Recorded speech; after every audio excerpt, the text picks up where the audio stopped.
welcome to episode 82 of JagaVision. This is, you're watching the 82nd week, if you can believe it. 82nd week. 82nd week, and I'm Jared Nyberg, and I'm co-owner of JagaSilk, and my guest today is Sam Jones of 2%. Just gonna triple check that all my audio is working. And it is great, okay? Great. I managed to run the first 20 minutes of episode 81 with no mic. Oh. Yeah. But did people hear you or no? Oh, you know, it was projected. You've got those lungs. Yeah, You went to yeah. school No, for this, I made them believe that it was happening. Yeah, it was good. It's good. So, Sam is one of our. This is the second time on the show. First time in the live here. I'm a repeat. You're a guest. repeat, yeah. Oh my God. Yeah. And we have a screen. You can't really see it very well, but there's a screen between us, so we're being all careful and all that fun stuff. Sam actually he owned 2% Jazz was one of our first 3 customers ever. I think so. I think. Yeah. I remember talking about taking the matcha and putting it through a sifter as a good idea to get rid of some of those clumps. Yeah. Thinking about all those old conversations that we used to have so many years ago. Yeah. We're talking 2005. Feels like longer. Yeah. But yeah, it must be around there, right? 16 years. So, do you want to tell everybody a little bit about your company? Sure. Before we get into the topic today. Yeah, I own 2% Jazz. It's been around, speaking of a long time, it's been around for 25 years. We started in 1996. And I use 2% Jazz as a vehicle to do kind of good things in communities, from the growing community where we're buying our coffee from, and then putting all that value that we get from the growing community through our coffee roastery, and then putting it out through our community, which I include my employees, my customers, and just the people in my town. So Victoria.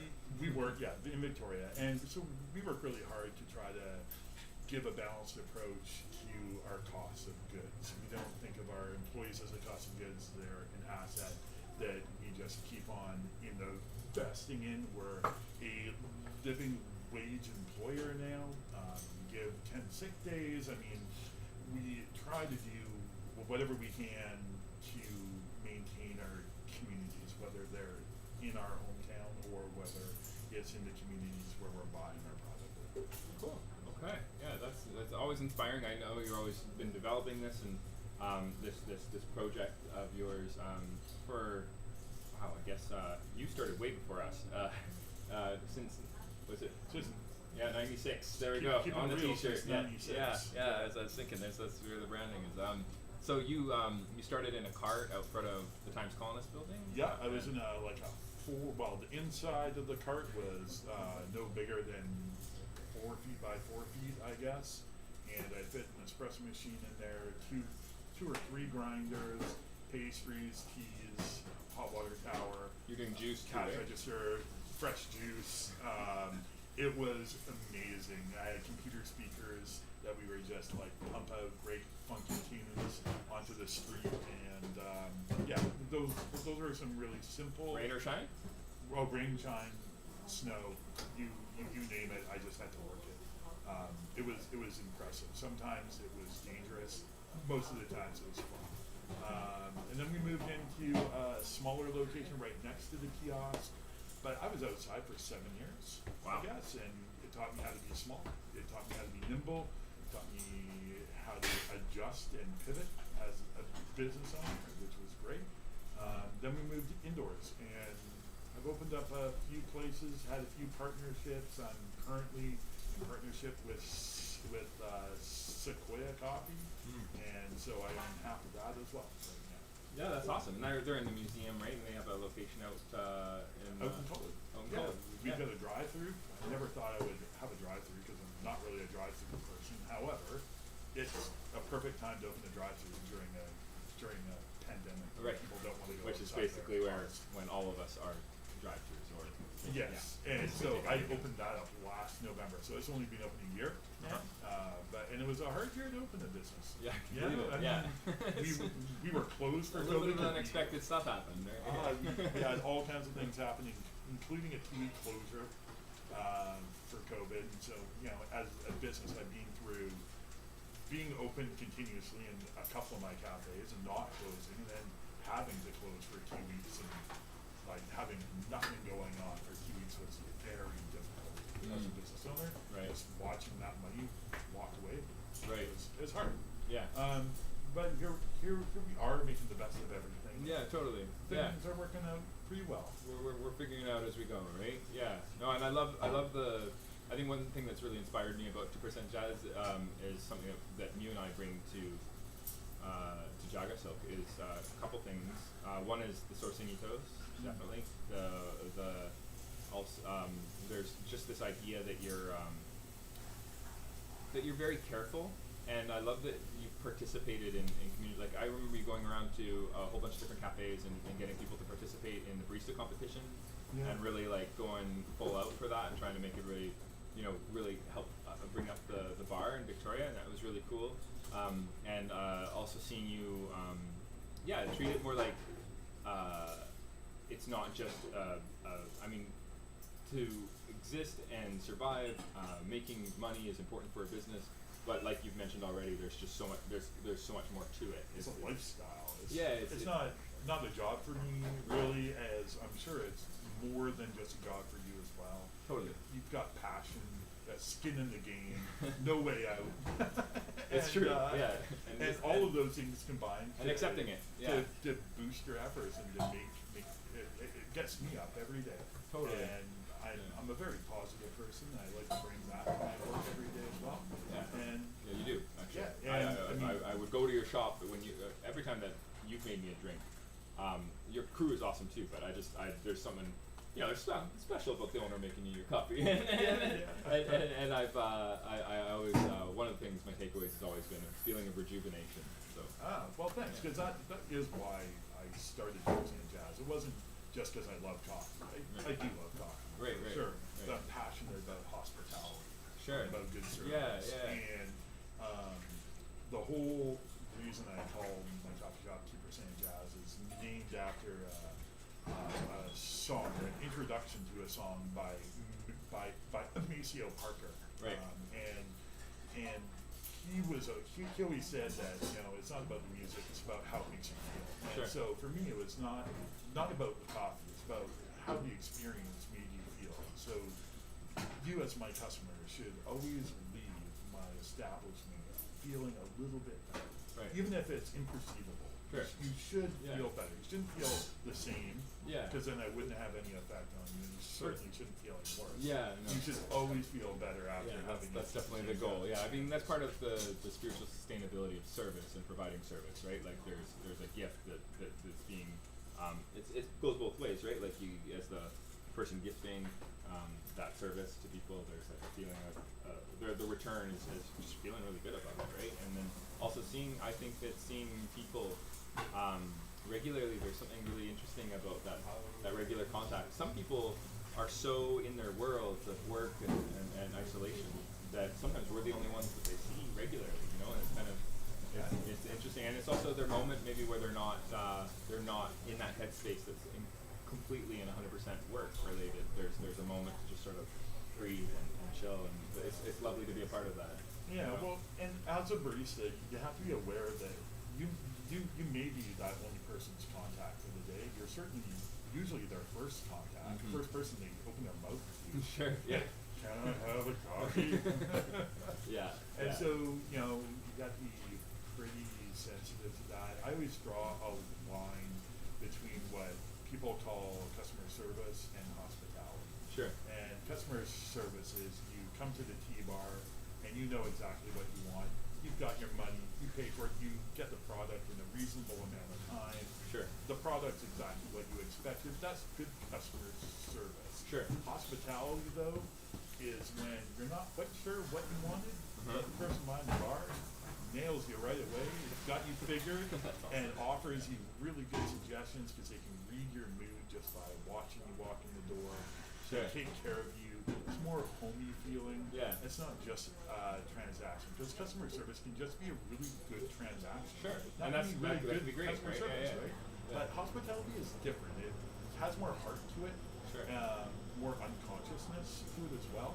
And it's the part that I miss most about my business now in the pandemic is that we've had to pivot away from face to face.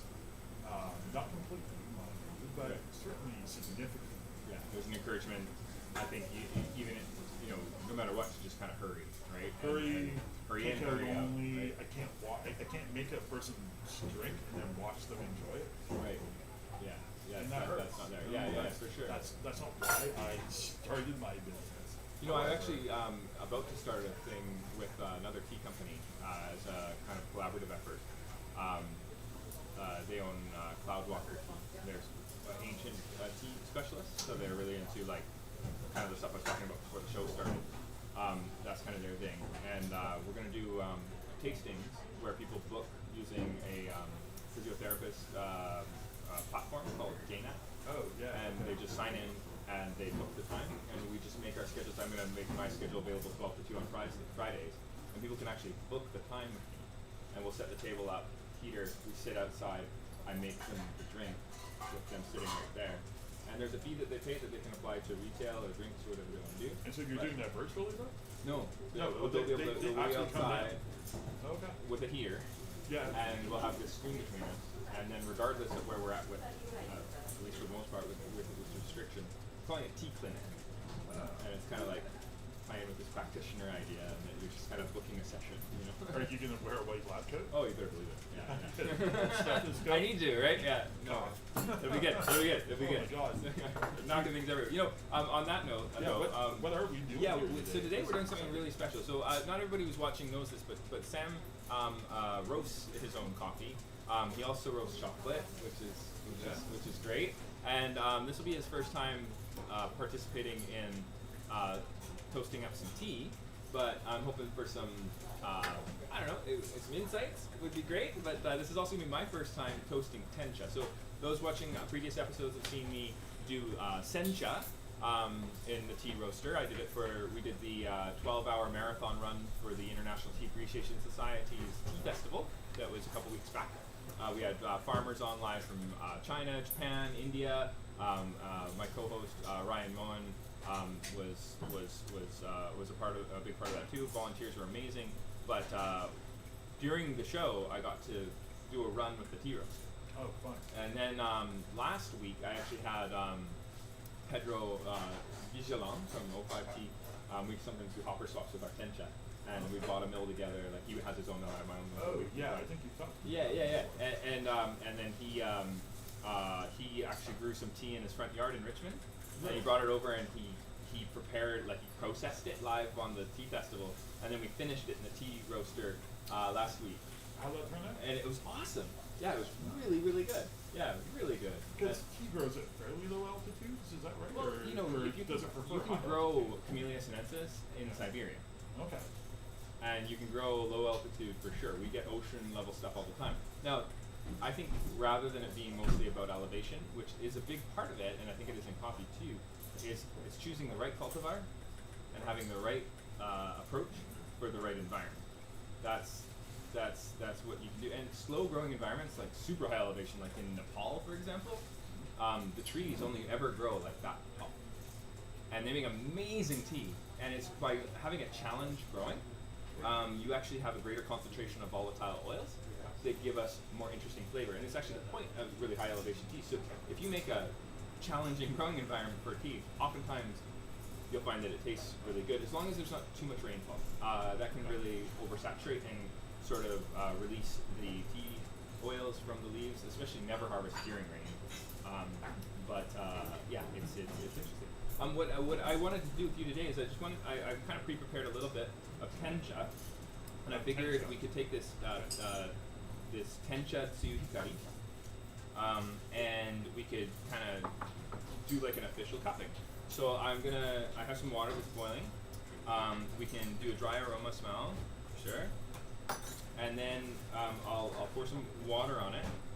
After about a minute, there's this special cupping spoon, a sieve, and you're supposed to lift the leaves out, and you just smell.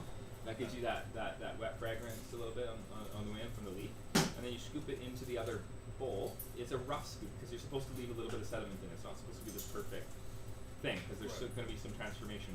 It's just going to make it easier for you than to use your cupping spoon to do like a old school what you would do in coffee where you cup the liquid. So when you pull out the tea, this is the first time I've done this, Yeah. so I'm basically going to follow your yeah. So when you pull it out, you squeeze it a little bit No, to get more aroma, or you just smell untouched. yeah, and oftentimes if we were doing an official, we'd run two of these side by side. One that was more focused on that wet fragrance, and another one that was just really devoted to the extraction.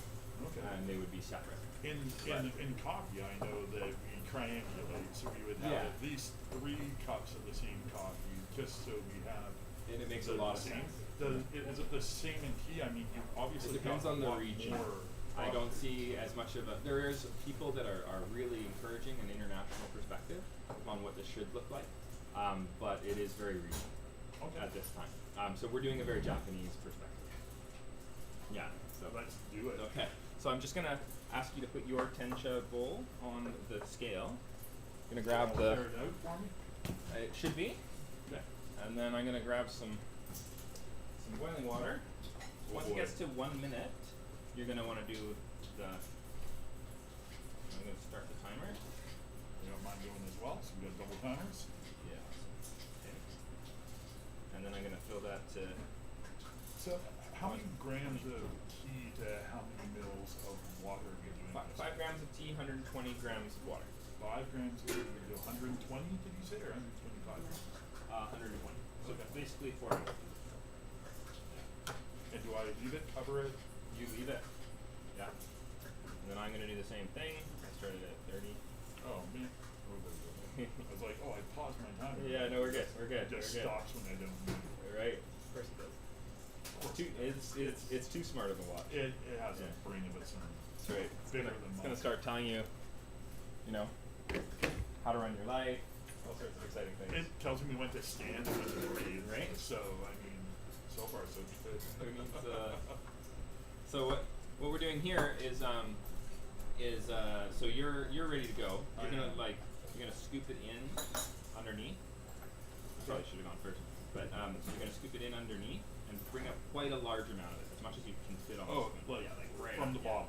From the bottom, right up there, and get a good, and then go in real close. How'd I do? You did pretty good, pretty good. And you're gonna kind of give it a smell.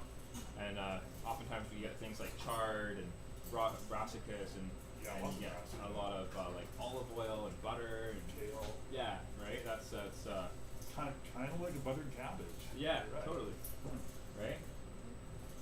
Wow, And then the it- visual on it, It like it's looking, smelling pretty good. it smells green, but it doesn't smell green. Like, Yeah, right? You It's know, like I there's think layers, it's because but I'm there's- seeing it as green and smelling at the same time. Layers behind that, right? Yeah, and then what you're supposed to do is Yeah. is move it over like this to the Okay. second bowl, And then we keep going on this. and then once we've moved over as much as we can kind of easily move over, you don't have to spend too much time on this. You have a certain amount of remaining in the bowl. How much have you got? I want less than Okay. It's competition. Well, Yeah. a little bit. It's important. It's So- not so much of a competition. I just have so much ground to make up with. I don't know where to start. So I get that butter and cabbage smell again. So we're going for liquid aroma now and taste. Yeah. Are we I'm slurping? I'm gonna, yes. Yeah. Talking. Yeah. I'm gonna slurp.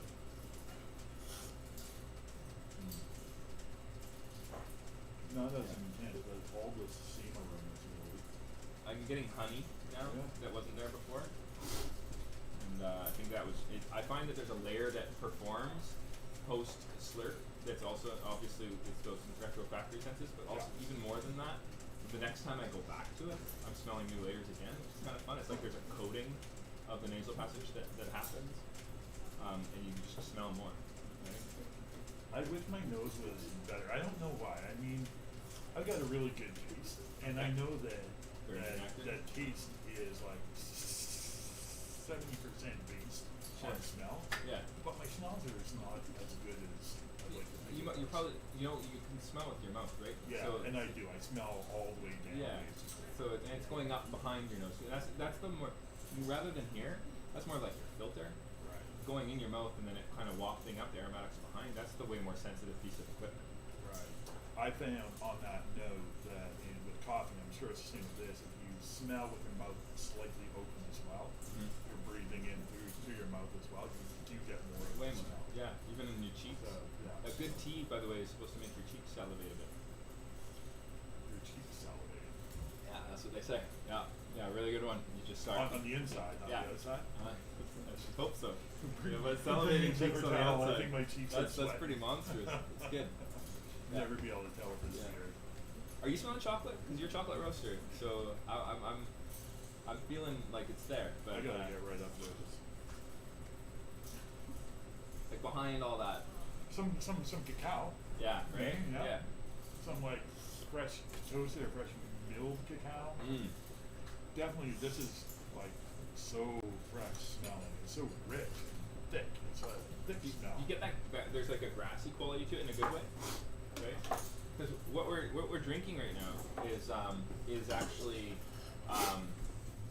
it's the Can't get it off if you don't cough. okay. We're gonna okay. Excuse me. There you go. COVID friendly cupping. That's right. Keep those droplets. So this is the Tencha that we're just drinking. Okay. We're about to put it through the mill. Okay. I have the mill set up with there's a chilling water behind it. I have it set on a pretty low grind setting. Gonna turn it on. Now this is a lot smaller than your other mill. This normally has a unit, sits on top of it, an auger that cycles the Tencha into it, and I actually have two mills. This one's a little bit more portable. Okay. This is nice, kind of the idea that if this wasn't so freaking expensive, I think that the idea behind the design was that this could be used in a coffee bar. Right. You could have it there and have fresh right there. Yeah, which we're gonna have today. It's gonna be great. Can't wait. Yeah, so I have also an ability to control the RPM. I've already set it to around 90. So. And so the burrs on this, what are they made of? They're made of ceramic for this one. Okay. Yeah, I have another one that's it's by a different company, and it's called Edison Hard Coating. Is and they're hard coating stainless steel. Okay, it's not tungsten or anything, is it? I've been trying to find what exactly is Edison hard coating, and it seems like a proprietary method for hardening metal. It's like a spray on Anything coating. listed Edison's probably Great. really Yeah, good. and even one of my crew did some research as well and came up with a similar takeaway. So we're trying to still find it. I tried to have them explain the company what exactly it means, and I think even the person selling it to me had a hard time explaining what it meant. It's harder than it was. No, with that's this new argument. So we're gonna do we're gonna go right into the bowl here. I'm gonna do like a pretty standard method for preparing this. It's gonna be 2 grams of tea. Okay. So we're taking the 5 grams of Tencha per bowl and knocking that down to 2. Well, I put in a little bit more than that. Oh, that. Yeah. Pretty cool, eh? Yeah, very good. It already tastes good. Yeah, right? It looks like it tastes good. Yeah, it's pretty wild. So I want you to smell that, but I don't think I can at the moment. So give me a sec. I'm gonna make it. I'm gonna send it your way. Actually, I could probably. There we go. That's Give me a smell. I smell Edison hard coating. hard coating Yeah, on the bowl. except this one's ceramic. No, it's just in the bowl. Oh, I see. I'm Yeah, sure. yeah, totally. It's there. It's totally there. Yeah. Okay. So Wow. I'm gonna go and so again, what we're tasting is I'm trying to give you a picture of the before and after. Okay. Okay.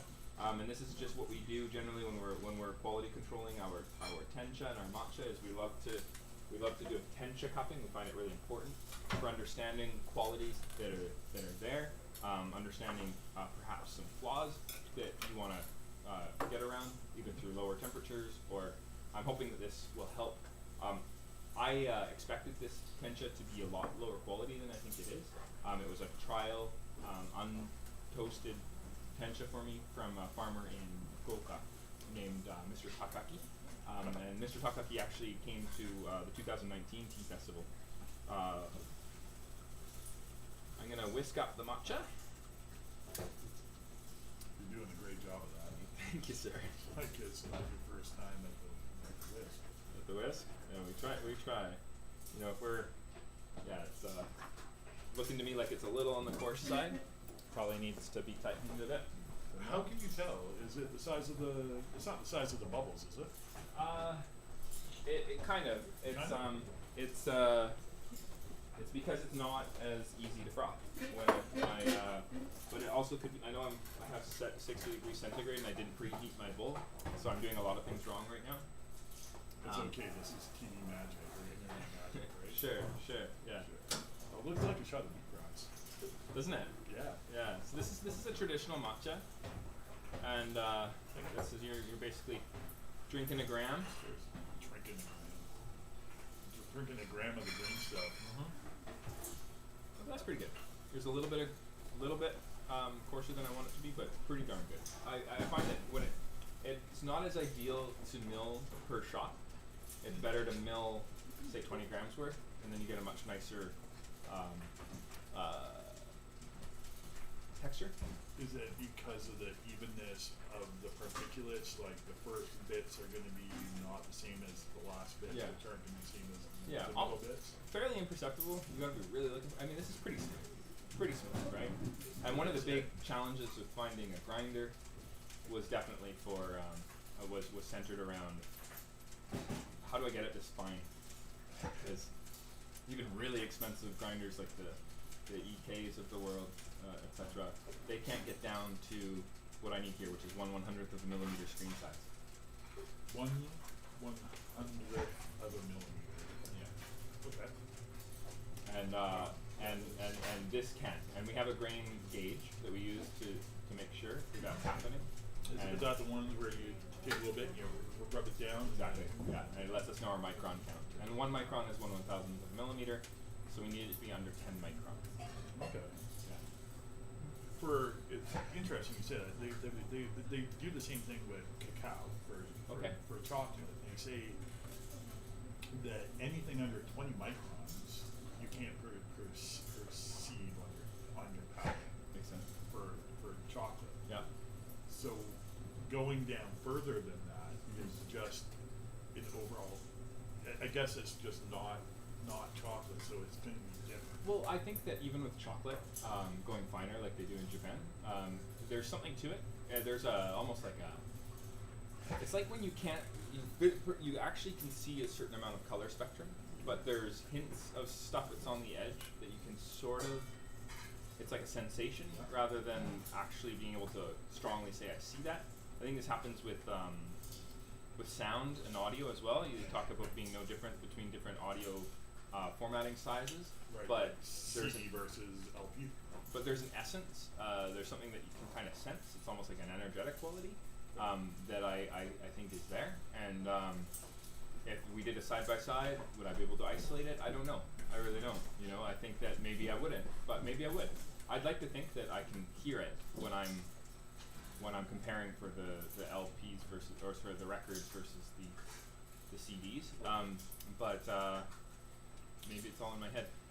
For chocolate, let me just wrap that thought up that I had in my head was, even though they say you can't perceive anything under 20 microns, and you don't need to go under there, I would always go as low as I could, right? Because it always makes better chocolate. It just does. Yeah. Even though they say the human palate can't perceive that. Well, here's maybe it's not the palate that needs to perceive it. Maybe it's a more of a holistic. Well, and just like when you smell and then you taste and you smell again, there's this wonderful philosophy for the New Chutnut on the west coast of Vancouver Island. One of the hereditary chiefs wrote a book called Tsalak, and Tsalak literally means all is one, and it's this idea that you can decontextualize stuff like we do in science, and when we're trying to understand things decompartmentalized, but when you put it back into the world that it came from, that's when you truly understand it a lot deeper. isolation does help you to study and understand a bit, but it's impossible to really understand it unless it's within the context that it came from. Yeah, it's And the interconnectedness. Totally. And I think this happens with milling stuff fine because really, sure, maybe you can't taste the texture, but it's logical that there's going to be increased surface area and therefore a stronger extraction in a shorter amount of time. And maybe we're not talking about extraction per se when it comes to chocolate and eating our tea when we're drinking matcha, but we kind of are. Yeah. There's like a fat extraction. There's a sensation. I think there's a lot to it. And going is now you can get so fine with matcha that it starts to taste kind of gummy. I think that can happen probably with chocolate too. I don't know. But where you the sensation is actually almost like artificially too fine. And we have been able to sort of tweak our machinery to get it to the point where it goes past the threshold of enjoyability, which is fun. But and then kind of brought back again, and it's this constant quest to understand where are my parameters, and to be able to sort of work with it as those parameters change. The plates, of course, aren't going to stay good forever. Yeah, So they're going to slowly wear it down, and you're always adjusting, right? Yes. Yeah, definitely. And even when you replace with new plates, like we did recently, then the alignment is different again, and it's trying to understand that a bit too. So. Do you find the grinders are influenced by temperature and humidity, like 100%. they would in cotton? We actually have this is in a cold water jar right now, Right. but I normally have it hooked up to the audience can't see, but you can see if you stand and look over there. There's a brewing chiller, and we hook it up and we control the degree centigrade of the plates to about 16 degrees centigrade. So there's a jacket around and there's something that keeps cold Cycles water it, and it actually feeds into the top, like inside of the plates, and keeps them chilled using a water cycling system. Wow. Yeah. I tried to do that with the Camosun College kids and build the ultimate cotton grinder once, and tried to get those chilled burr sets. Yeah. And it worked. It worked. We just didn't produce anything, but I've got one still. You should use it. I know. I got to get my friends back together and make it more bar friendly. Sounds like a plan. But the idea works. It does, right? and this is something that was in development for a number of years. Normally, traditionally, matcha is not milled this way. It's normally milled on granite grinders. Yeah. They're quite large slabs, 40 grams an hour, over $10,000 a unit, really outside of our viability. And whereas something like this is around the same price, but can produce a kilogram an hour instead. And you can do one drink at a time if you want, which is you probably can't do that with the big grinders. Exactly. Yeah. So what we did just now is we tasted it before it went through this process called finish firing. So that's the aracha, or the raw version of it. And then in with Tencha, it does depend on the region. Some regions are going to just keep it like this. They're going to be like, hey, I like that grassiness, I like the aromatics. To me, I find this perfectly enjoyable. Yeah. I love it. I don't really see any reason to change it. But if you were from down south, where this tea is from, they would say it's not ready yet. It's not quite there. There's a process called finish firing, or in Japanese it's called hiire, and it means basically to insert heat into the leaves. And there's a toasting. So I understand in coffee there's quite a high temperature that you bring it to. Yeah. And it is technically roasting. And we actually had a back and forth with the crew one day where we were like, is this really roasting what we're doing here? And I think our takeaway was no, we're baking, because it's the same sort of idea. It's in a closed system, and we're hitting it with this environmental heat, and also there's the whole idea that it's hitting the plates and or the drum. And you aren't changing the color of the tea when you're toasting. No. So is it going through the Maillard reaction at all? It is. It is. It's not necessarily. It's like what do I compare it to? Like something that you cook slowly at a low temperature apparently is baking, and really quickly at an extremely hot temperature is roasting. Right. And it's just, other than that, they're a very similar process. You could roast in this. Right. We just have to Turn up the heat, Yeah. exactly. So I could make hojicha, but apparently when I go past 110 degrees centigrade, and I haven't tried yet, it starts smoking. Oh, and Then suddenly I need what you have. a pain in the ass. Yeah. Yeah. Yeah. All that Exhaust system. infrastructure.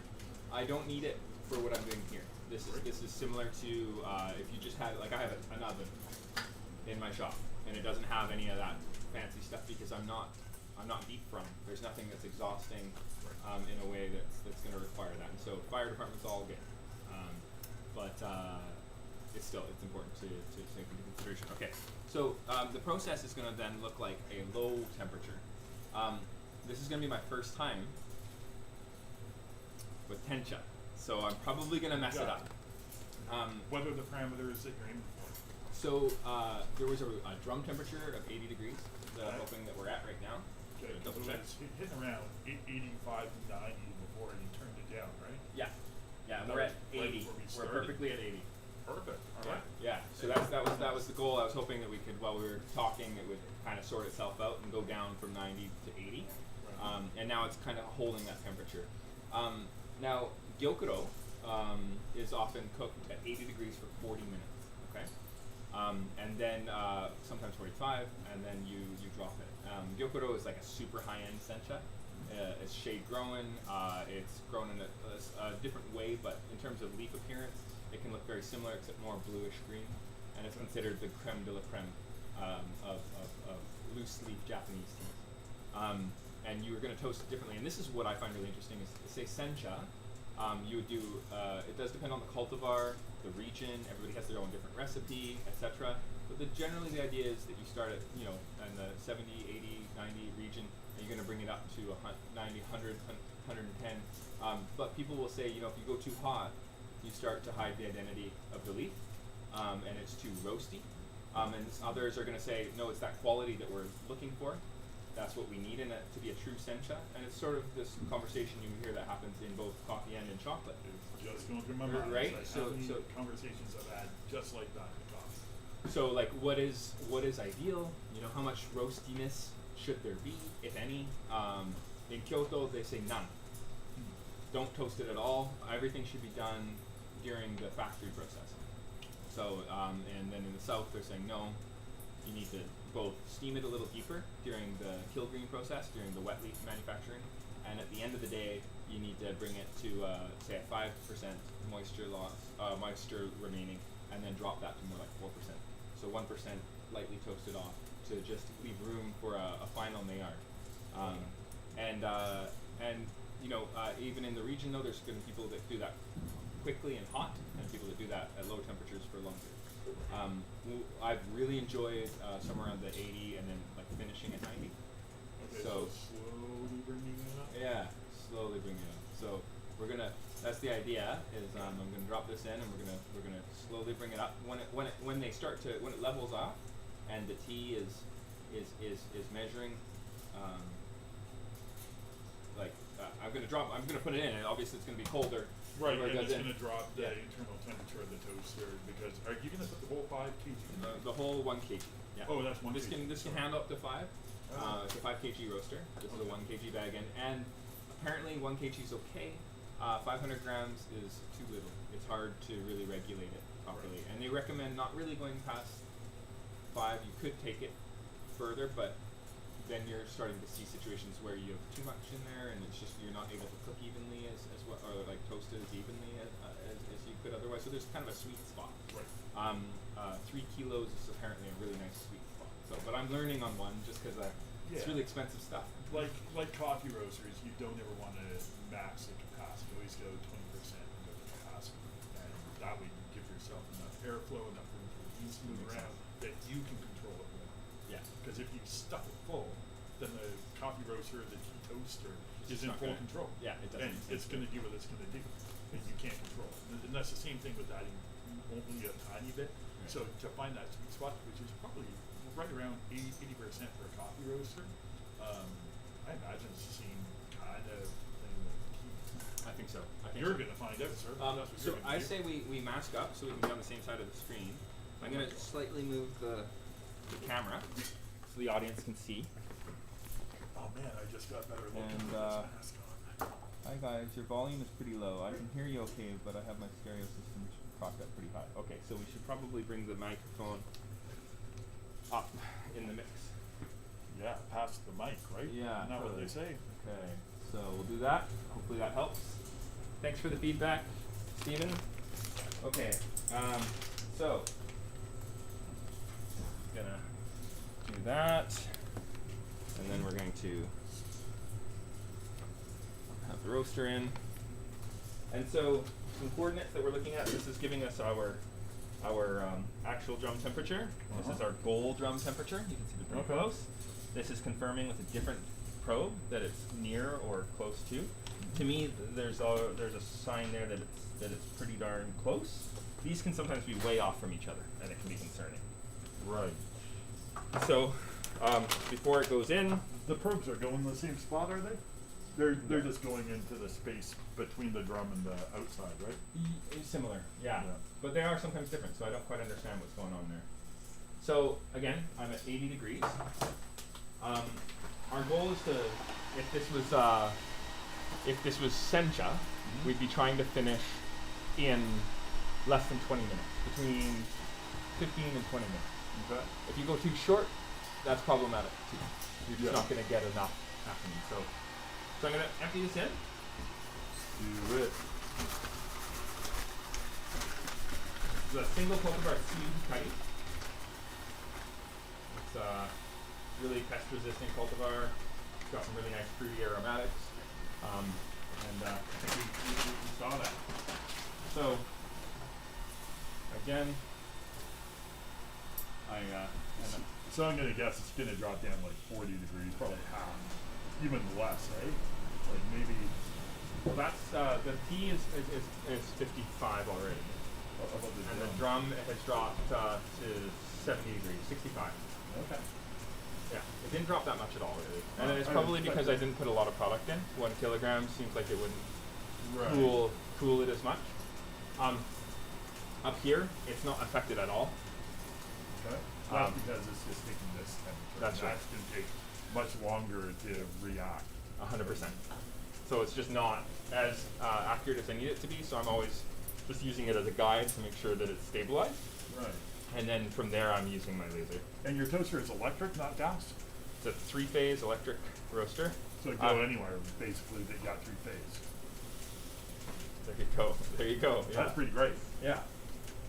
Yeah. So I'm smelling some interesting kind of like grass aromatics Oh, yeah. that weren't there before. There's like a bamboo thing happening. Yeah. These are all new smelling terms I'm not familiar with. I mean, yes, the grassiness, but I'm not really familiar so much with terms like bamboo. Sure. Yeah.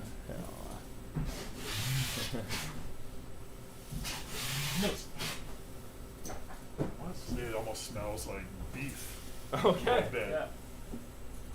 Like Yeah. cooking beef. Yeah. Okay. Yeah. There's like we often when we're doing we do cuppings every Friday morning with the team. Okay. And sometimes the more umami-rich tenchas, we end up having a Thanksgiving dinner in our nose. Yeah. Right, yeah. There's like we'll pick up the collards and the turkey and the there's these interesting savory qualities that come through. Yeah. Yeah. That's amazing. Not something I normally put on the tasting notes on the package, but. It smells like stewed beef. Yeah. What's going on? It does not smell like stewed Yeah. beef, by the way. It has something in there that we. So we're already up to 75, which is nice. So I'm hoping we can get up to 80 And it's just going to hold it, right? And except we're going to try to increase it very slowly over 40 minutes. You said? well, I mean, the Gyokuro we're playing here. I'm doing Okay. a similar system right now as Tencha, but I probably shouldn't because this is a lot more surface area. It's a lot finer than a Tencha. It's a lot smaller leaves. So I have a concern that if I toast it exactly like a Tencha, suddenly things might get problematic. So we're kind of making this up. Okay. So we're trying to draw from, Gyokuro is 80 for 40 minutes. Tencha is 80 for about 15 to 20 minutes, and at the end you turn it up to 90, and then you drop it as soon as it hits 90, like as soon as the leaves. So you're going to have a drum temperature to start with, and a secondary drum temperature. And so we're just trying to figure out, okay, now we're working with Tencha. This is normally a process done with Tencha. sensei, or my teacher from Japan, I had him on his Takaki-san, the farmer that got this for me. He doesn't toast his own tencha, he does toast his own sencha. Okay. And again, tencha is the shade-grown, deveined, destemmed leaf for matcha preparation. Somebody There's a guy looking. Awesome. We have somebody at the door. Can you do this, you think, by smell? Like just going through the process and knowing when to stop it? Because you know that that's your end product by smell? Can you? Probably, if you develop enough experience. I think that probably like with coffee, there's going to be people that are very pro software tracking systems, and there's going to be people who are like, they do that, but they also couple it with trier. Yeah, and you know, on that note, I do actually have Oh boy.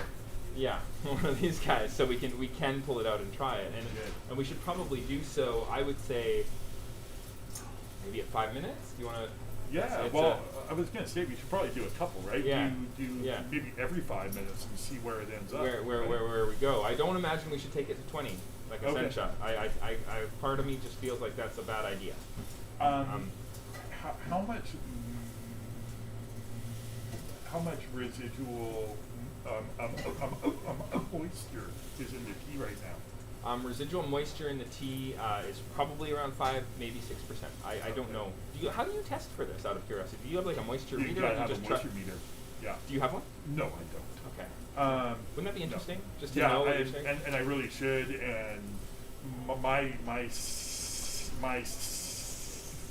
say in coffee has always hounded me for not having one. Sure. It's like, how do you know what you're doing if you don't have a moisture meter? Because you don't know where you start. Right. Yeah. Yeah. Like, I go by my nose, my eyes. Yeah. I go by how I feel. Yeah, totally. Actually, something that is also interesting to me about your system, I remember when you were roasting out in that bike shack. Oh my God. Yeah, and I remember visiting you there, and you talking about taking apart the machine, like the roaster, and deep cleaning a section of it on a rotation system. I do that. It's one of my favorite things to do is take apart the roaster and clean it. It makes so much sense, and we talk about this in fermentation internally here, but just how important that cleaning process is, and I think it gets overlooked a lot. It's at 100% it gets overlooked by everyone. Yeah. You like a clean machine is a tap machine. Yeah. Okay, we're at 6 minutes and a half. Okay. Should have probably taken some other 5 minutes, like you were saying, but. No, we got 6.5 minutes as a track record now. Now Okay. every 6.5 minutes. Okay. So that's 6.5. And are there tea oils in there that are going to transform? 100%. Are they going to move to the outer part of the leaf? Like if you over toast it, are you going to see the oils on the outside of the leaf? You get a glossiness that okay. forms on the leaf that's not there otherwise. So with coffee, I always picture in each bean there's like a droplet of oil in the middle, which is of course not true. But as you heat up that bean, that droplet of oil slowly migrates to the outside of the bean. Right. If you do it too much, you're going to get the oils on the outside, and then they oxidize, and it's bad. Sure. So I would try to keep it so that those oils are on the inside of the bean, but just on the inside, as far out as they can without presenting themselves. Yeah, that makes sense. That's a good theory to kind of like keep in the mind. We're at 76 degrees, so we're not quite at the 80 goal that we want, even though it's been in there now for 7-8 minutes. So would you start cranking it up at this point, or I think is it just an incremental, very slight? It is increasing. So I think that the good call here is to just be patient. That's the hardest call, but the best call. and I think this is just my big takeaway from when I was toasting this with virtually. Takaki-san joined us over equivalent to a Zoom call. The Japanese use a product called Line. Okay. And we had him via Line doing this, and it was really interesting because he was just asking for a lot of readings all the time. So show me the drum temperature, show me the analog, what's it reading? over and over and over again, and we spent a long time setting the rotations per minute. We're at 21.3. Okay. And that was a lot of adjusting, and that was very visual for him. I don't think I could have figured that out. He's like, no, it needs to be touching it enough that it's actually changing the temperature of the leaf, Right. but it can't be smoking it or going like too intense. So they're very gentle. I would say that the rotation of the drum is in coordination with the amount of tea you put in there as well. Probably. Because if you put 3 kilos in there, Yeah. you're gonna have a bigger swatch, and it was the same rotation. You're gonna have a bigger swatch of tea touching the sides It's than you do now. a very good point, and we'll probably have to adjust our rotations per minute when we have more tea. Right. I would love to pick Takahi-san's brain about that particular question. For sure. But it is a logical thing to do to me, for sure. It is not really taking as much space up in here as I see a lot of roasters doing. I think I'm on the low end of product in the roaster, but I am getting a very stable reading. And it's Like, there's really enough there that I even. can, Like, yeah. I like how the drum has the paddles in there, and it is really keeping it nice and even throughout the drum. Yeah, he was a little concerned that these triangle pieces inside were too large. He felt like they should be a little bit lower, and he wasn't sure if it was as ideal for more delicate teas, because it could end up making them fall too aggressively and might break them a bit. You could slow down the drum rotation to compensate for that, but then you're having a lot more contact, which means you got to drop the temperature. Start playing around with one variable, they all have to change a little bit, right? That being said, the temperature that we did with him was awesome, that we were able to achieve with him. So my drum temperature actually is pretty stable now at this 78-ish temp, and that seems to be the same with the tea. So, you know, we're now currently 11 minutes into the roast. Okay. I kind of had it in my head that we'd be doing a 3-minute to 12 minutes, depending, because it's so fine. I just really didn't think it was a good idea. That's such a broad spectrum. I I guess know. for a first time in the I gas, really right? I don't know, and I didn't really have any advice. You know, like Gyokuro, similar, often smaller leaves than Tencha, 40-minute roast at a low temperature, and then Tencha being a 15 to 20 minute. But I'd heard word, not it was just like through rumor, that Tencha and more finer leaves are very fast, like 3, 4, 5 minutes. Right. But I expected the temperature to get stable faster than it did. Fair enough. And they're on, a lot of these guys on gas tea roasters. This is not normal. Which is Electric going to be is- more responsive to heat change as Right. well. When you're going with gas, you're able to adjust finer and more immediately. My vote is we heat this up a little bit, maybe to 210 in the toaster here, and we bring up the temperature closer to 90. And once it gets there, we drop it and see what we have. And we're dropping them into these, right? We sure are, yeah. When I first walked in, I'm like, "Oh, you've got good lighting set up. Yeah. You're gonna have us Yeah, it's look, gonna be next look level, gold." no? But then I quickly realized those were for tea. That's right. So So you're cranking it now. I'm doing 210. it to 210, yeah. And this is in Celsius, but I don't see that reflect in the drum. No, and it's gonna be such a slow increase that you're not gonna really notice it unless we kept it in for another 20 minutes, half an hour. Right? Exactly. And so, I would think anyway. we would think. So we're at 77. So, what do you find is the major takeaway between coffee and chocolate roasting? Oh, I'm sure they're very different from each other. temperature, and the speed of the drum. So the same things we've been talking about. Cacao is a much slower process. Your temperatures aren't as high,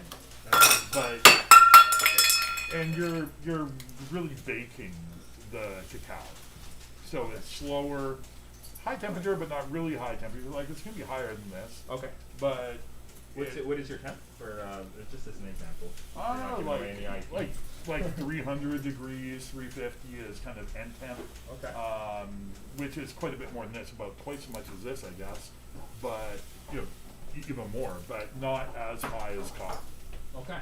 And I actually don't use my coffee roaster for my cacao. I've tried to, but it tumbles too quickly and just breaks Oh, the interesting. cacao. When Okay. the cacao is fresh, it's okay. You can put it in when it's fresh, but as soon as it starts to bake, it begins to dry up and become more brittle, Mhm. and then the action of the drum turning and it keeping on falling just smashes all the beans apart, Interesting. and you lose almost all of it. So, in tea, they have different tea roasters. This is one style. Yeah. They also have an oven roaster. It's like you can imagine like a shelving thing. Yeah. And there's like 10 of them or whatever, and they just change. They rotate the shelves. The top is going to be different temperatures than the bottom, so they try to regulate the temperature by manually switching out the shelves, Yeah. or the drawers, I should say.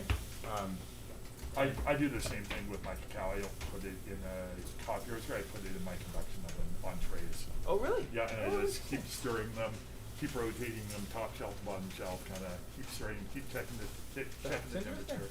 Okay, I assumed you had a chocolate roaster. No, they're the same as a coffee roaster. Only you can adjust the coffee roaster to become a cacao roaster by slowing down the drum speed and just not turning up enough. But in order to slow down the drum speed on the coffee roaster I have, I got to put in a new gear system, which isn't hard, but I would have to do a lot of mechanics every time I wanted to make chocolate.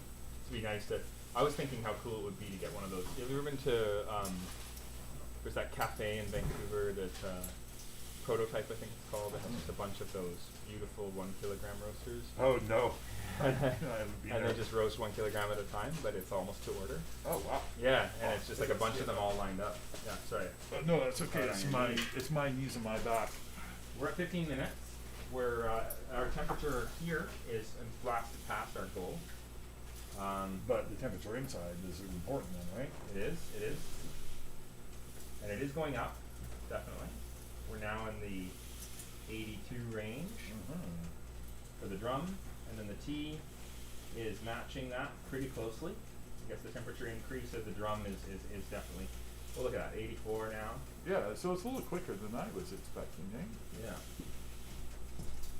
Okay. So in another couple minutes, I think we're ready. You're, Yeah, you're gonna hit probably 90 pretty soon. I'm thinking so. That looks like we're almost there, eh? Looks like another 2-3 minutes, probably. Smelling good too. Different aromatics are coming off now that weren't coming off before. Yeah. So. It's not nearly as beefy. No. No, it's not. Okay. 88.7. Yeah, we're in a good place.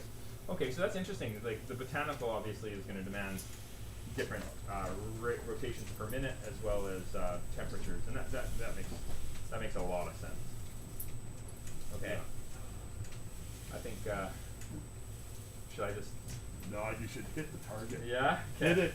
Okay. I'm like, I guess we're almost there. Yeah. We're at 89.3. We're almost there. So close, everyone. Yeah. So close. Oh. You're gonna see it go over the cusp. We're at 89.8. Come on, Tencha. Want this over here? Sure. Yeah, right underneath. Okay, it's on a cool system where it's pretty easy to dump it. I would imagine. I would hope so. Yeah, we'd hope so. Oh, it's having a struggle getting past that 90. It man. sure is, but you know what?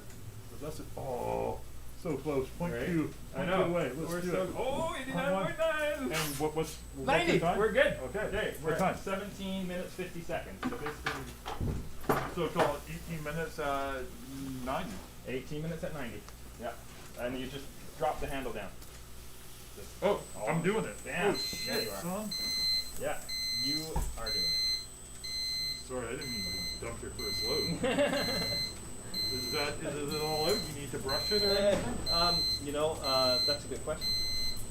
Do I always vacuum it out afterwards, but If you have a long brush, you can probably get the last couple grains out of that. you know what? I'm gonna just vacuum it out after. Look at how dusty it is. Oh, I don't know how I would get that. So now, I imagine cooling is equally important. You gotta want to cool it as quickly as you can, right? Yes, you do. And so I'm actually going to quickly sanitize with the non-scented sanitizer. Wash hands. Non-scented, that's important when you're doing this kind of work. Yeah. And then we can this, and then we spread it out on the bamboo sheet. Oh, there's a bamboo. Oh yeah, it is. Yeah, and just so everybody can see, that's what we're spreading it on. And we're just, yeah, that's right. Sam was here. And Sam was definitely here. Sam was with your teeth. That's right. Okay. It's still really warm. I know, right? Yeah. And you just spread it all out. You have to be gentle. I assume we're not trying to pulverize the leaves. We're trying to be gentle. Okay. And just spread it out as evenly as we can, and get it thin, and then you let it kind of do its thing. Its cooling thing. Is there a way to actively cool it by putting it on a fan that draws air from above and draws it through the hot and pushes it towards the floor? Like if you had a square fan, yeah, and put this on top of it and had the fan blowing down, yeah, you could then, it would then draw the cold air from above, right, past the hot key and pass it, taking away the heat, cooling it a lot quicker. yeah. Yeah, that's actually a really good idea. I love your insights here. So broom or some sort of brush for brushing it out as it's coming out. You're suggesting a fan system for cooling it faster. Yeah. And do you use that for your coffee and your chocolate? Yeah. Cooling is to coffee so important. I imagine it is for this too. I mean, when we were at Takaki's, and he had these big trays. They had the bottom was like air could easily come through, and it was a very well-regulated warehouse that he was producing it in, and and he was constantly moving it around until cool, and it does cool pretty fast. Like you can already feel a very different temperature, right? Sure. Yeah. In the coffee, what happens is the cooling will influence the sweetness, because all the sugars in the coffee, when they're that hot, like we're at maybe 420 degrees, say, those sugars are melted, right? They're fluid, and as they cool, they recrystallize, and it's that crystalline form that translates into sweetness. So if it goes too slowly, they don't form the right kind of crystals, and you don't taste the sweetness as much. Interesting. I think it's about how big the crystals are, and I think that's influenced by how quickly or slowly you cool off the coffee. And I would assume that would be the same thing with any product. It's logical. Any mechanical we're toasting, the cooling process and how we manage it is going to have an important impact on the end flavor. Exactly. I kind of think of it like you put a chicken in the oven for an hour and a half, and you know an hour and a half is right. Well, you don't just turn the oven off and leave the chicken in there. Right. You pull the chicken out so it stops cooking. It will continue to cook a bit, but you want it to stop cooking because it's already at the point you want it. Or you pull the chicken out right before it's cooked, which makes so the it most sense. Finishes up. Which is probably what we should be doing as a general rule. That's where the cooling will be more precise. If you can speed up your cooling and control that, you're already controlling the cooking. You know the time, you know the temperature you want. So you don't have to go backwards from there. Just go forwards with now you know how long it's going to take to cool your tea. That's very logical. Yeah, that's actually really something that we should. So if you were me, you'd probably have some sort of fan system that you. I would have a milk crate, and I would have a square fan that I buy for $15 at Canadian Tire. I would put it inverse so it draws the air down. I would put this right on top of it. Then I would keep moving it around for a bit until it was in a sweet spot. Then I would leave it. I wouldn't mix it around anymore, just so that the airflow has a chance to really do its thing. That makes a lot of sense. Okay, cool. Okay. Wow, that's beautiful. We'll move that out of the way. Big thing of tea. And we'll drink some in just a moment. I figure we should probably drink the other ones first. Yeah, we should see where it's come from. I don't know about you, but I get pretty ravenous when I'm having this stuff. So I do have some Daifuku if you can handle it. Is there gluten or sugar in it? There's sugar but no gluten. It's organic sugar.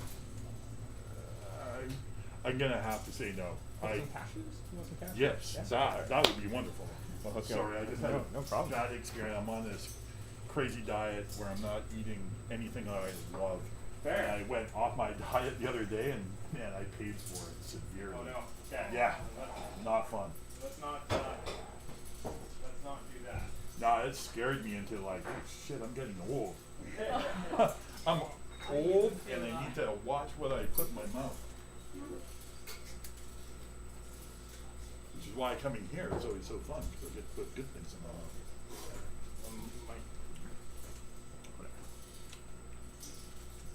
I know I probably shouldn't be drinking this because it's nice and old now, but it's still really good.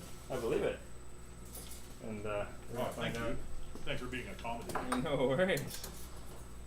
Okay, so You know, cashews have a lot of flavors that tea does, I find.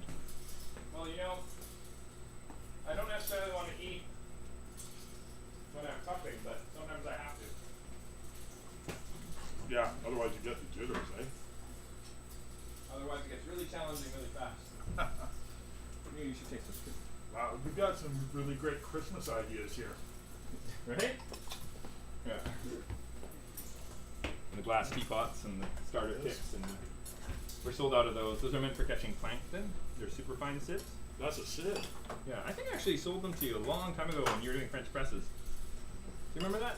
We got those bigger, super fine, triple-walled sieves from Japan. Oh, I must be missing out on something because that's not a sieve. This is a. There was sieves in it. Yeah. Fair And enough. they're I'm sold- like, that's what I mean. wow, it's really fine. I Yeah. can't even see the holes. Trying to figure out logically how you're Totally. making sense. Totally. No, it was me. Thank you. Sometimes I can be Yeah, such an no, it's idiot. good. So, I figure what we're gonna do is I don't really feel the need to mill these. I just want to taste them as tencha through the process. It's really the most important one to mill is gonna be the last one. Yeah. Um, Like we got lots of tea to drink still. Yeah. So timeline, we're well over time. Are you okay? I'm here. Let's do it. Okay. All right. This is inaugural for me. I'm Oh, you super know stoked. what my watch says? What's that? No more events. Oh, amazing. Okay.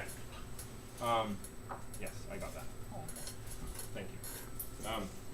Okay, so we're going to take some. This is the first one we pulled out at 6.5 minutes. Okay. And the temperature was still It was 75. still under, yeah. So we have 7.7 grams. So we'll split it. Are we going overtime because I keep asking crazy questions? No, not at all. It's because Because I I had a keep very myself back. ambitious show today. Oh, it was going to be a 20-minute show, and then we decided no. Normally they're an hour. Okay. And so we're what 20 minutes over already. But for those of you still watching, thank you. Tuning in. Yeah. Okay. Boiling water.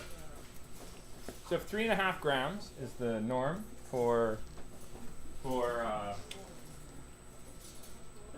120 mils, and we have 3.5 grams. Okay.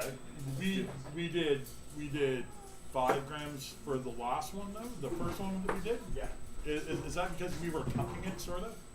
We were just following standard. So we Okay. I just didn't take out enough. I should have taken out at least 10 grams to do a proper similar style. Right. But if you were, what's the math on that? We what is 3.5? 5. What's 3.5 by what? Sorry. Basically I got to divide 3.5 by 5. I'm gonna do that on a calculator. 3.5 by 5 is 1.223. Is that what it is? Okay. Yeah, that's my favorite. Okay, 3.5 divided by 5 equals 0.7. I was doing it the other way around. I'm sure I was right, but I was just doing it backwards. Yeah, you're right all the time, right? No, I'm just a mathematician. Are you? No. I'm not bad. Okay, all right. I'm not. I'm like so dependent on these things. Okay, times. So we're 70% Yeah. of 5. So we need 84 grams of water. Okay. Huh. I was just going to say 83 and a half. Sorry. Yeah, you were. Of course you were. Yeah. That was gonna happen. Okay. So we got some boiling water.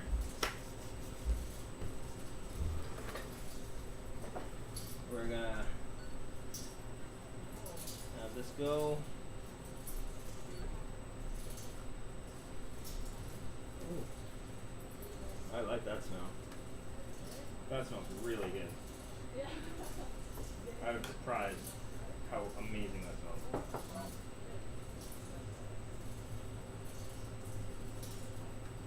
So that was at 7.5 minutes. So remember I was saying how it might be awesome to just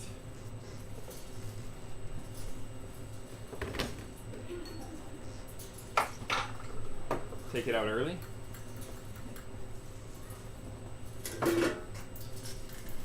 you're at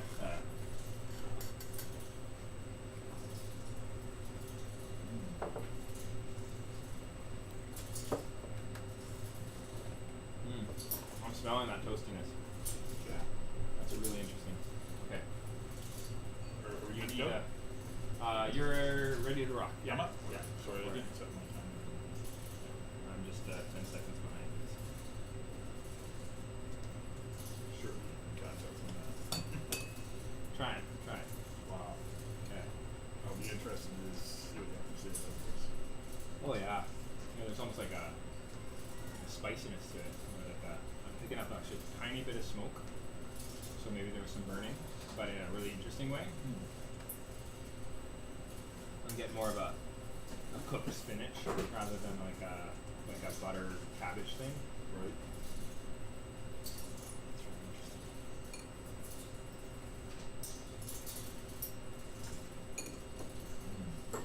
Cooked spinach. Yeah. And you know what I did give you? I should. I'll go get some water. Is it? What's the chlorophyll count in tea? And is there a taste that comes with that? I don't know specifically the chlorophyll content of tea. I wouldn't even know how to measure it. What I do know is that it's high in chlorophyll. And then when it's not, the chlorophyll, interestingly enough, transforms into, like when it gets brown, it actually increases the tannin. There's a transformation of chlorophyll into tannin. That makes sense to me for sure. Okay, are we tasting this? We are, yeah. Great.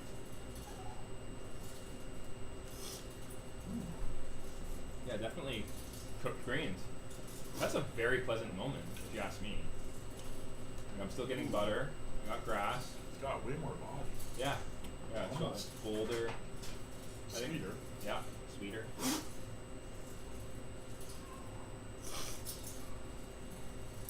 Oh yeah. You know what? Like I would personally, like- I would just like if I went back and did it again, I would love to just pause it here, see what that's like. You know, Yeah. 7.5 minutes and just like nail that. You know. I'm concerned now about our next run. Don't be. It's Okay, okay. It's gonna be even better. This was good. Wait for the next one. Wait for 7 more minutes. Yeah, to eat. yeah. If you like your eggs cooked soft, you'll love them cooked really hard. Yeah, right? Because soft eggs and hard eggs are exactly the same thing. They're both eggs. Wow, this is really delicious. I'm not gonna embarrass myself and put words to it. This is not my forte. No, fair. My forte is coffee and whiskey. I can do that all day long. But I think it's just whatever comes into your head. You know. it is. You get in trouble though. I remember. Okay, maybe not everything that comes into your head. Yeah, I know. Thank you for giving me pause for thought. I will self-embarrass myself. No, I think that it was James Hoffman once came out and said that he loved the taste of green apple in this one copy. Or like, no, like it was the Jolly Rancher green apple. Right. And that's the term he used. Everyone knows what Jolly Rancher green apple tastes like. Yeah. Right? Yeah. He got in shit for that so bad over the internet. People hand him out. You're a professional. You can't be calling it green, like Jolly Rancher green apple. He's like, Yeah. okay, but I But that thoroughly starts agree with to- him because you got to make the casing notes appropriate for the people you're talking to. No, it's true. Yeah, I think I agree with both sides of that equation. Because there's the side of the equation that you just need to roll with, and I believe in that a lot. Roll with which makes sense. But I had Josh from Level Ground on the show. A really nice guy. He's a great guy. Yeah. I really like Okay. Josh. And he has his Q grader certificate. Yeah. And I was asking, what is that all about? And one of the things he said is kind of like your plumbing certificate. It's just a way of speaking a shared language with other people in a similar industry and perspective. So it's just a way of talking. Right. But it shouldn't bar you from talking differently. It's just that when you're talking within that, it's just a way. You can choose, even with those people, you can choose to speak that language. But it's just an opportunity to have a shared language. So I thought it was kind of cool. I'm like, It okay. is. But I don't think you should stop somebody from saying Jolly Rancher. Right. I heard this really interesting podcast yesterday about the alphabetical system, how we alphabetize things. Sure. And we haven't always alphabetized things. Okay. But before there was alphabetization, if Yeah. that's a word, before we were categorizing things by the first letter of the word, we would categorize them by importance. Oh, interesting. And we had no concept of how to categorize it any other way because everyone thought the same way. It's like when we all thought everything revolved around the earth. There was only one way to think of things until Right. someone thinks of something else. Right. So we went from this way of categorizing things in a hierarchical way, Yeah. which basically said that anything Christian, white, was right and came first in any situation. And it's the same thing with terminology. And then when we switched to alphabetize things, it even the playing field, because then everyone could learn things. You just had to know how to spell the word. You could look it up. Sure. You did. It was so much easier, and it gave everyone common tools. Mhm. And so using words like Jolly Rancher, green apple, is making the term that could be something else, and making it so that everyone understands it. Okay. And I was it evens the playing field. So there's not a hierarchy of people who know what they're talking about and people who wish they did but they don't feel they do. That's why I don't put tasting notes on my coffee. I mean, sometimes I'll put some basic ones, but I don't put anything on there that I don't think people are going to taste, because I don't want my customers to think they're missing out on something. It says I should be tasting magnolia, but I've never tasted magnolia before, I put and now magnolia. I feel like I don't know what I'm doing. I don't deserve to drink this coffee Oh or no, tea. no, not at all. I can totally understand that perspective. I feel that it's personal. Yeah, You know, of like course. how you describe flavor is going to be personal. I remember when we were starting this business, just how often we would just go back to it tastes like good tea or not good tea. Right. You know, and that is honestly as real as it gets, right? Like That's it where you tastes have like to start, right? And then I think it's just not everybody in this world is going to be exposed to Jolly Ranchers, right? Like Nope. a lot of people, but a lot of people know. Yeah. So how do you? Again, it's like choosing what resonates with the most people. Maybe words like peach, maybe like more standard, like everybody's knows. Well, but- there's tasting wheels, right? With Yeah. all of it, and you have the broad categories that Yeah. break down to the narrower categories that break down to the infinitely smaller categories. Yeah. And I think that's a fine way to do it. But I mean, I like the idea. I think that otherwise it becomes it's like coding too. Like if you can't find some sort of shared language, it gets hard to code. If everybody uses a different USB port, then you can't build products that share. You know, like when everybody was bringing out these different cassette systems thank you. that weren't VHSs way back in the day. That was also a thing, you know, and it took a lot of industry sort of making decisions together to say, hey, you know, like let's do the same thing here, so that we can focus more on rather than our differences. It could be like the actual film, you know. Right. And I think that can get lost if we spend too much time on those differences. So that being said, there's also this who gets to choose, right? So and there's a lot of power in that, you know, who gets to choose what is the correct language. And so I believe in a hybrid system. I think both can coexist. I think that you can have a system that's really clear cut and has a flavor wheel that's attached to, say, coffee or tea or whatever it is, and have some sort of like international alliance of folks that are trying to establish some kind of, you know, I don't know, the equivalent of VQA or something. Yeah. And there's like then there's a quality assurance, there's like a system. I think that's great. And you're ready to rock and roll. Oh, yeah, sorry. But yeah, Well, I think that you should also be able to. It's like how I feel about economics too. Like, not everybody should have to use the currency, the fiat currency that's been created by a country. You should be able to barter. and trade with people. Dojo coin. You know. Let's do it. So I feel like way less aromatics. And tasting more like, or smelling a little bit more. The toastiness is coming out in this one. Yeah. And not as much of the if there were any brighter, I don't think there were a lot of brightness, but the butteriness feels like Like it's transformed gone. almost a little bit too far. Yeah. Okay. you know the interesting thing about it, the alphabetizing things is in the Olympics when they were held in Beijing and all the countries came out, they always come out alphabetically. Well, they don't have the English alphabet in China, so they came out in order of characters, and it screwed up everyone in the world. No one knew when their country was coming out, so all the broadcast stations had to wait for 2 hours basically to watch everyone come through, because they didn't get it. They heard that they weren't going to do it, but they didn't register it because it's not part of their ethos. That's right? amazing. Yeah, That's kind of cool. I know. It's a good podcast. Yeah. I forget what it was, but So that's really flat. Aromatic, yeah. Flavor's still enjoyable. You know, something interesting that Takaki said was that you take it and you let it sit for a while, and some of those aromatics actually find themselves back into the.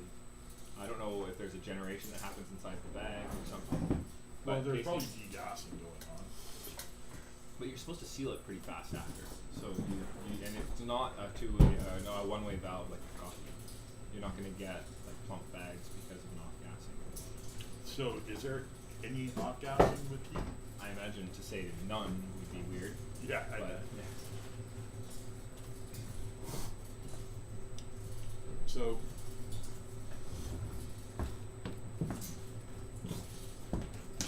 I'm getting actually it goes into some sort of like raw vegetable kind of flavor that's kind of interesting. I kind of want to skip as fast as I can to the next one because this one is a moment in time. I'm less happy with it. I think Yeah. that the next one, being our friend, it's really rich, this one, yeah, which I really like. Okay. I like this one for like an evening tea, Sure, sure. maybe. It's more of a really rainy day tea. but the first one just had more complex flavors. I found like there's more. Yeah, happening. and I would probably enjoy that in the day when I was awake more and I was more concerned about different flavors and stuff. But I think for an evening tea, and I do a lot of my tea drinking in the evenings, Makes sense. I'd like something a little bit more robust. Makes sense. To our viewers, we'll be right back in just one moment.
just repark does it perfect.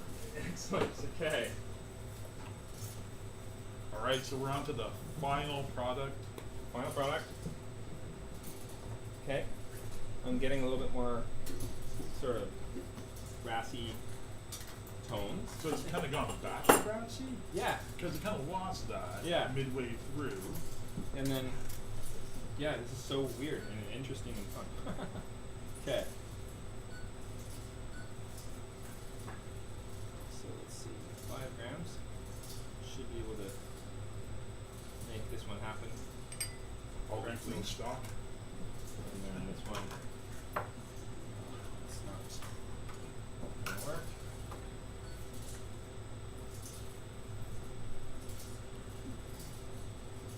What? Would you like another bowl? I got a nice clean dry one here. Yeah, you do. Okay. You're gonna need that though. Okay. So I'm gonna put that in there. And then I'm gonna grab the hot water. Boiling. It's not boiling, is it? No. Boiling. For the Tencha cupping, it's always boiling. Are you serious? Yeah. Oh my god, I thought you were doing this at like. No Tencha. Yeah, look at that steam. when you're trying to, because we're also, one of the things we're doing is this will, when you do it with boiling water, it also pulls out a lot of the flaws. Right. So you're able to taste things that you could. I don't believe that a tea is always terrible just because it doesn't taste ideal with boiling water. You can curate flavor, and I also believe that with coffee too, that the preparation of coffee is too homogeneous. I think adjusting temperature and brew times and dose, depending on the needs of the coffee, is an underexplored area. Oh, yeah, that's Nessa. That's why I have this Nesso. I love the pre-infusion quality. I actually thought of this idea. I was like, what if I did an entire shot via pre-infusion and just like lasted it through the very end, you know? And I wonder if that'd be possible. Because it does start, there's enough pressure buildup that it does start kind of slowly dropping, but like. You can brew a shot because I think they're only half pressure, so probably like 4 mark. Apparently, it's the pressure of your water line. Oh, okay. So whatever your water line is, so it changes. The Sinesso will change depending on the shot. You can also add a pressure tank. And you can regulate it. And then you make that pre-infusion whatever you want. Exactly. Yeah. But without it, which I don't have, I'm at the mercy of my natural pressure. I wonder what that is. If it's like 100 or.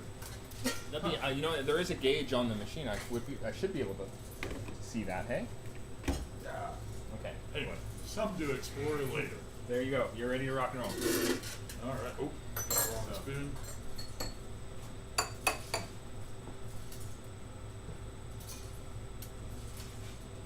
love these little mesh guys. Interesting, eh? Okay. I feel like we've come through some sort of barrier. I'm getting that kind of charcoaly, over toasted smell that I was getting in the second one, but I'm also getting this kind of interesting grass smell. Yeah, it's a lot more fresh smelling, which is weird because it's cooked. You know, so maybe you just cook the flavors more to the surface. I was talking to Josh Hawken. He's a coffee director at one of our clients in Edmonton. Okay. Called Transcend. Oh yeah. And he was saying that, and he's also apparently the director of the Specialty Coffee Association of Canada, which is kind of but he's just such a down-to-earth, awesome guy that I think you would just like totally get along. Like just a really kind individual that's super exciting. And one of the things that he was talking about was that when he's roasting coffee, it's coffee with more natural acidity, and you probably, I don't know if this is the common knowledge and I might be speaking to, but it was interesting to me to learn that if you keep it at a particular temperature, like your roast curve should take into the equation that acetic acid is going to develop at different temperatures differently. So if you hit a particular curve where you're like, okay, this is where I want to be for this coffee, and I want to keep it there for a bit, because even though my end temperature might be here, by not developing it at this temperature first, I'm going to have an overly acidic coffee. I thought it was interesting. So I didn't know that. We may have achieved something like that. Okay? Yeah. Where we maybe there was a moment where we were just developing a little bit longer, and by drinking that, what was it, 16 minutes in, it wasn't as ideal as because we drank it 7.5, and then I took one out at 16, and then I took one out at 18. Ooh. That really changed, man. Wow, yeah, totally transformed. Yeah, wow, it's like, it's a different tea. Yeah. It's not even bad at all. Like, it's actually quite, I think it's delicious. I think it's delicious as well. I would drink this all day. This is way better than the second one. Yeah. Yeah, way better. Thank goodness, right? Yeah. You, Oh, you man. saw the whole kilo pass before your eyes there for a second. Well, it's going into green tea chai is what that is. Yeah, way better. Okay.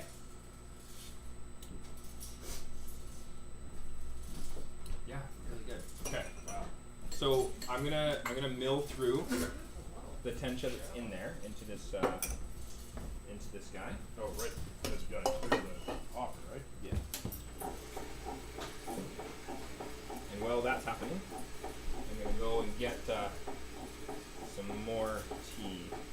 I'm gonna entertain the folks with my finger coming off of the hand. Yes, you are. This impresses all the kids. I'm sure it does. And it's gone. Where'd it go? Okay. So that's milled through. For the most part, I'm gonna let it mill a little bit longer with the new stuff. Yeah, there's the new Okay, stuff. got some new stuff. And then I'm gonna turn off the mill. That off to the side. You can smell that there.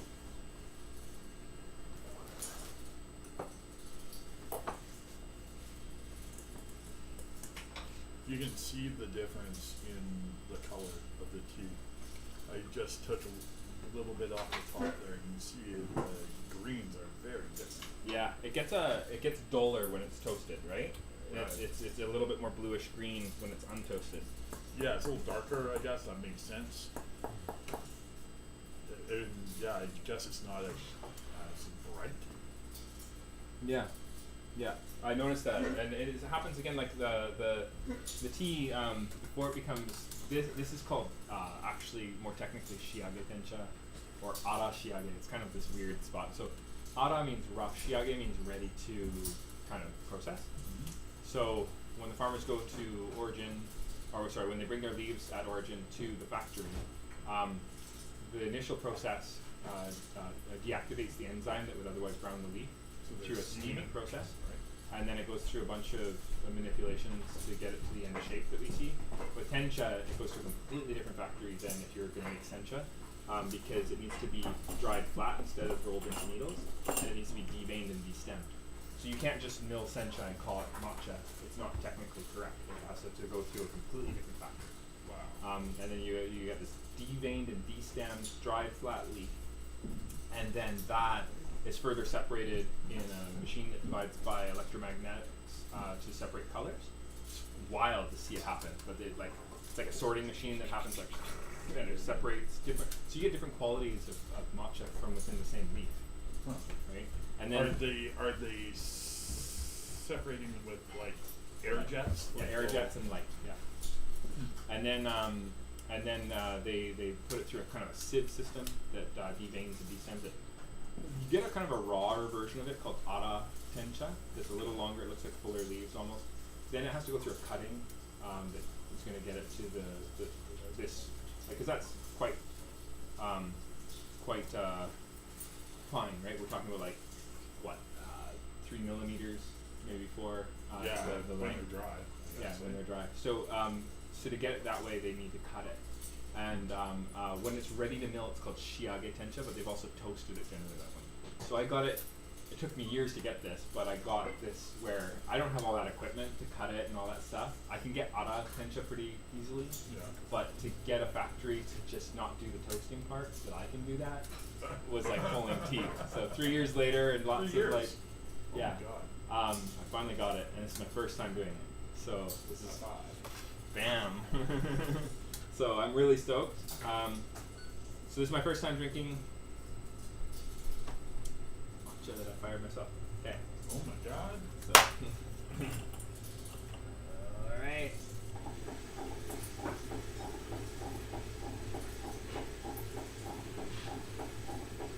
No pressure. Yeah. That'd be good. First one. Actually, if it was the best one I've ever had, I'd be surprised because I know, it's right? the first one. It shouldn't be. Where's- It shouldn't be. no, It's- Where's I was, the challenge? I was in that? expecting Where's the that. growth? I'm expecting that. Oh wow. Lower your expectations. That smells like butter. Really? Yeah. Yay. I like butter. You know, I'm gonna mill a little bit more. Yeah. Just because I want to make a bigger bowl to share with more people. I was gonna say you're gonna bring the crew in for this one, Right? And when I mean crew, I mean the sound guy, the lighting guy. Oh yeah, yeah, yeah. All the producers and the videographer. the Craft services in the corner. Yeah, They yeah, got oh, yeah. fantastic casual. yeah, no, they make it really seem like more low budget than it is, right? Like I it's- know. it's- Well, it's a good look. well, it's all an act, right? It's like billions of dollars to put this together. Yeah. Well, you got to pay for that grungy look. Right? Okay. Yeah. Okay. Oh, Good. no, wait. Okay. Oh, it's not. Not that good. All right. Yeah. Getting the butter? Getting the butter? I'm The getting real magnolia? Is soft that the this, magnolia? yeah. Okay, that's gonna be a little bit stronger than the last one we had because we just don't have room. With matcha, and this may be a terrible question. I apologize for asking it in advance, and I apologize for everything about it. What's up? Are you supposed to smell fish? A minerality or a noti like ocean quality is quite normal. Huh. It's not. And How, what's that how from? do we Is talk that- about it? I like to say mineral noti, but I know what people mean. So content from the earth coming up through the roots into the plants? Yeah, you also do see fish fertilizer used. Oh, okay. So I don't know if that's playing a role. I think just it's chlorophyll and umami. Yeah. You know, it's just a lot of qualities you find in a noti. All right. Hey Mio, you need to drink this. I know you're in crunch time, but this is a special moment. Are we going to get the very, very, very small cups out so we can really enjoy it? Oh yeah. Because the smaller the cup, the bigger the enjoyment. That's how it works. It's totally how it works. Oh, yeah, we're going to really love this one. Those are tiny. Those are really special. There you are. Thank you, sir. And then this is made strong, so it's not really the best comparison because I should have used about 10% more water. Okay. 10% more water, but you just ran out of room in your Chaucer. Yeah. Bam. Gonna take a photo live. There's Sam. Hey Sam. Oh, hi. Okay. I'm taking a photo of your first Okay. ever. So cool. I feel like I can't drink this without you having some at the same No, time. I'm just absolutely gonna, not. I'll run it up to her. Okay. I'll hold down the fork. Yeah. I don't have any more tricks. I got this one. I can't. What about that knee jig you do? The what one? The jig. The jig. Oh, my back's out. I can't do the jig right now. I can go back to the thumb trick, but that's what I got.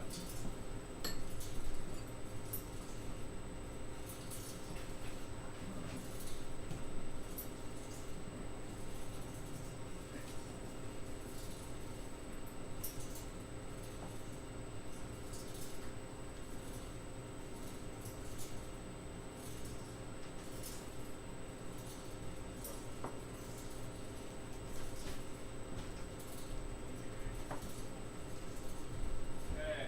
Gonna drink. And hey JV, I don't know if you can run down and grab a cup for yourself and Lindsay.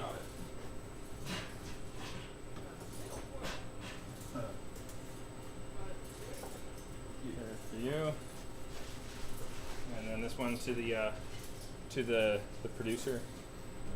Okay. Got the sound guy. The got sound guy, producer.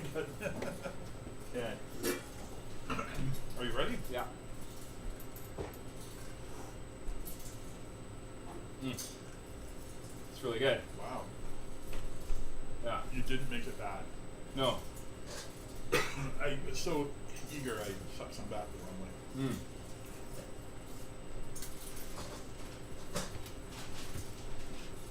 Wow.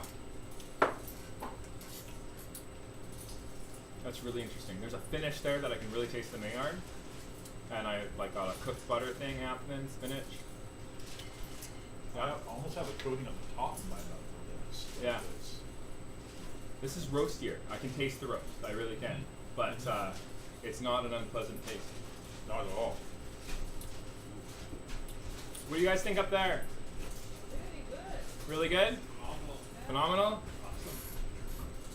Only way to go is up from here. Apparently. From Yeah. phenomenal to like perfect. Yeah, yeah. This is our next goal. Wow.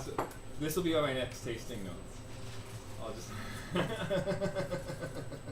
I'd like to say, I'd like to present new customers Yeah. who haven't really tasted coffee before with Yeah. a chart, a Sure. tasting chart. Yeah. It, my way or the highway. Yeah, yeah, yeah. That's You either like yeah, it yeah. or you don't. Oh, you leave. Or you leave. Yeah, tasting notes are perfect. I like that. Yeah. Wow. A little more? Yeah. Oh, yeah. There is more. For sure. Thank Okay. you, sir. All right. I think that's my longest episode ever. To an hour and 45 minutes. Thanks for. That's nothing. I Thank did you. a podcast once. Yeah. I did an interview podcast. It lasted almost 3 hours. Wow. They still haven't put it out yet because there's Too not much. enough time in the day to edit that Of damn course. 2 hours Yeah, regular yeah. podcast. It was so much fun though, man. We just laughed over it. But thank you for being a part of this. And Thank you. Yeah. This was an honor to be part of your first batch here. That was really great. thank you. Yeah, well, And you were. I certainly learned a lot about these. I always do when I get. Awesome. It's great to hear. Well, thank you also to everybody who's watching for hanging in there and hour and 45 minutes. But I think this was a really special show. We got to take Tsuhikari single cultivar Tencha, and we got to taste it raw, as in it's kind of more like its ara phase, and then we were able to toast it up and taste different moments in the roast or the toast. We're trying to figure out the right language. We're kind of Toast. settled on finish firing. Finish firing. Yeah. Huh. So, I don't know. Like, is this mid firing? Sure. It's almost finish firing. It's and It's Swedish firing. It's not Finnish firing. It's Swedish firing. It's That's right, good. It's That's right good. before Yeah. the Finnish firing. Yeah. It's Oh. a Swedish firing. it's one or the other. What about Nordic firing? Well, there's going to be a firing squad later. Oh my god. And all these oh jokes. wow. Yeah, you're getting political on me. Okay. so this is a very special moment. Doing this for the first time. We do have plans, as much as we can get our hands on a tea that's like this, to toast more Tencha in the future, with an end goal really of toasting all of our Tencha here before we mill it. And who knows, these units might get a little bit more affordable in the future, and then cafes will be having them on their counters, and we'll be toasting Tencha and sending them out Tencha that they can mill to order. Bill Johnny on the spot. Yeah, it'd be amazing, Amazing. wouldn't it? Yeah. Amazing. Well, Cool. thank you very much for having me. It was a real honor and a real pleasure. Awesome. Thank you, Sam. All right. Thank you. Bye, everybody. Adios.